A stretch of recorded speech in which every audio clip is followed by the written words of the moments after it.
difference on mental health awareness. We are joined by MPP for Eglinton Lawrence, Robin Martin, and psychiatrist Dr. David Goldbloom. Good to have you both with us. Thank you. Thank you so much. If I can begin, Robin, on a personal note, as a politician, what is your reaction to Joe's disclosure and openness?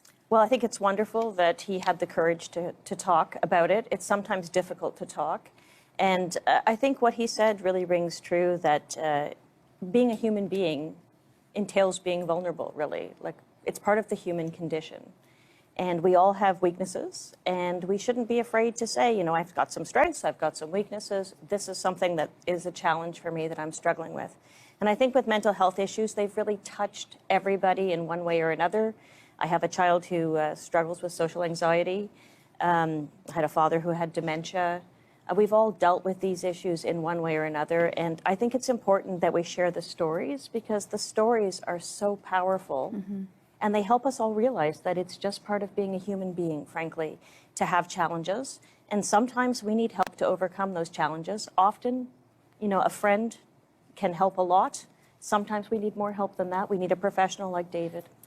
What's interesting is that this is what this initiative is all about, and yet you see this in some pockets or some industries or some career paths, like politics, where vulnerability and showing openness and candor in some quote-unquote weaknesses or perceived weaknesses could be difficult.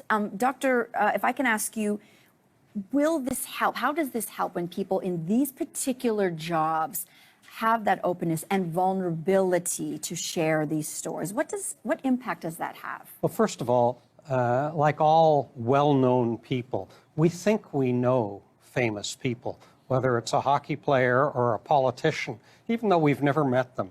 We have a sense, and it's a false one, that we know them based on the image that is projected. And politicians have a tough job.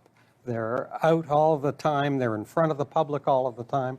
And so we put them on a certain pedestal.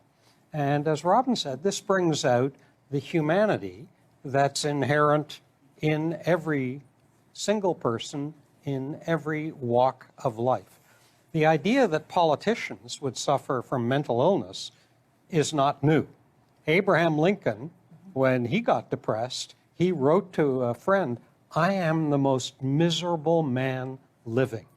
If the whole human family felt as I felt, there would be not one cheerful face on earth. I must die or be better, it seems to me." That's when he was in the depths of depression before he became President of the United States. We used to see politicians who would say, "I've decided to spend more time with my family," as a reason for suddenly leaving office. That has changed. People are being more honest, and it's a nonpartisan issue. It's every political party, because it's every human being. And when people come forward, the way Joe Cressy did, they're no longer shunned.